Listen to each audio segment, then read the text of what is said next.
Hello. Welcome to my Mini Mompreneur Musings. This is episode 12.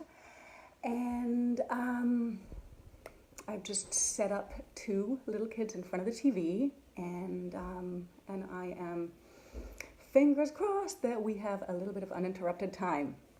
And what I really want to talk to you about is time. So this is apropos. Can I just say, before we start, what a marvel the TV is? It's so funny. I have all this guilt, like mom guilt, when it comes to like individual screen time for the kids, right? Like if my kids are individually on an iPhone or an iPad, there's all this mom guilt involved in that. But when they're sitting in front of the TV, it's like this whole different, like guilt-free, marvelous shared experience. So I just want to give like a hands up, whatever that emoji signal is, however we label it, to the wonders of television. All right, let's get started. Hello, Chelsea and Sam and Donna. Kids are in front of TV and we are going to talk about time. All right, one of the most common complaints,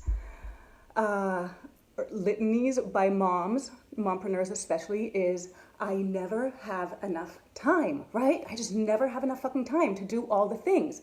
And it's true. We don't have enough time to do all the things. But oftentimes we do have enough time to do the things we want to do. Or the things that we deem as necessary to do, right? But it has to align with our values. And this is where the power of values and prioritization comes in. So, do I have the time to clean up the mess in the playroom? No. Do I have the time to do a quick Facebook Live or snuggle with the kids in front of the TV? Yes. There's actually an article that has been going around Facebook recently that someone shared by Denise Duffield-Thomas, and she's an online biz millionaire, and she talks about how she is able to grow a thriving business. And her secret is she outsources. What does she outsource? She outsources house care and child care. And I think there's so much value, and I really appreciate this article. I really appreciate her honesty in saying, look, this is what it takes. This is what my priority is. This is what I want to focus on is my business, and it's satisfying to me and it's fulfilling to me.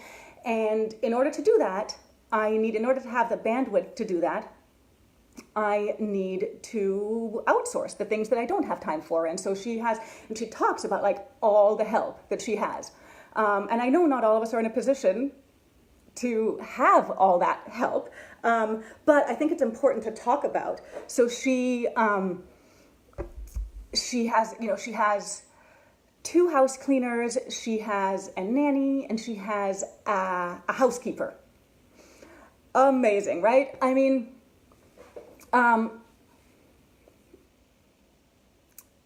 I think what I want to say in referencing this is that we need to realize that no one does it all, right? We choose what we want to or what we need to focus on, and outsource the rest if we can.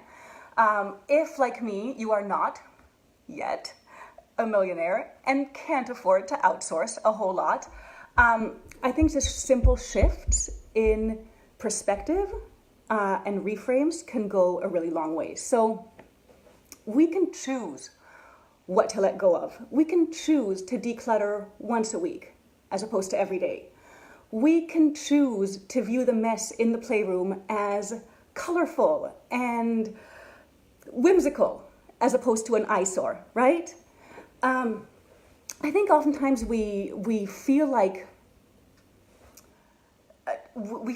balance should be, something that is lived on the regular every day and every moment. And I don't think that's the case. I think there's that sense of balance is elusive. I think balance is something,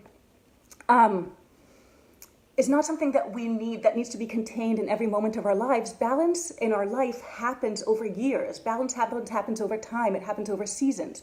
And so the question to ask is, what season are you in, right? What season are you in, and what are your circumstances, and what are your values? And your circumstances and your values will clarify what you need to focus on and what you want to focus on, right? Sorry, I'm just uncomfortable here. Let me just adjust. Like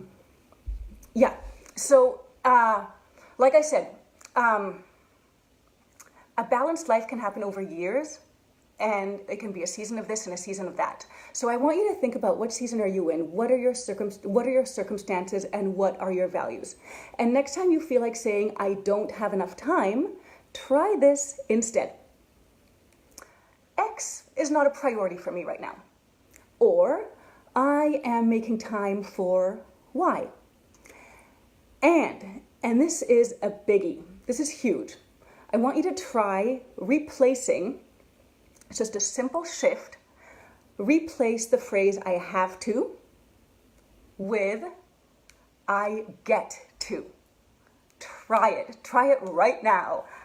Say it out loud, because this is transformative. When you say I have to, it's like, I can feel it when I say I have to. It's like, oh, I have to do this, right? I have to. It's like there's like this energy in that makes you sink, that weighs you down. When I say I get to, something completely shifts in my energy, right? There's a lift in the way your mouth curves and your eyes light up with the words I get to. So I want to know, what do you get to do? What do you get to do? Drop it in the comments. What do you get to do? All right, mamas.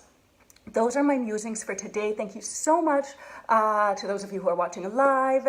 Thank you to those of you who will be watching the replay. And I will be back next week with another. All right. Have a wonderful, wonderful day. Bye.